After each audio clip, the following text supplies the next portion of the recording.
It's Betty with Betty's Finds, showing you Reynolds Kitchen's oven bags.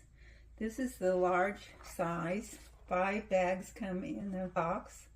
They're BPA free. And what these are for is to roast meat in. Let's show you what it would look like.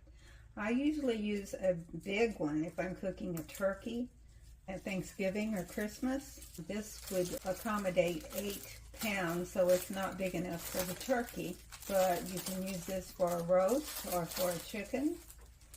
And you put, I believe it's a tablespoon of flour into the bag and you shake it up so that the flour just kind of coats the inside. And then you put your meat inside and you cut several holes in the top. I just take kitchen shears with the points, just make little tiny cuts, maybe about 4 or 5 over the top. And then you close up the bag with one of these strips that just go around like that, and then you just pull it tight like that. Then you've got your meat inside here, and you just roast it according to the directions.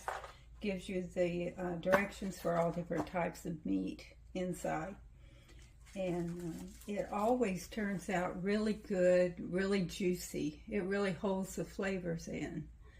So this is something you might want to try if you've never tried it. Plus, they keep your pan clean.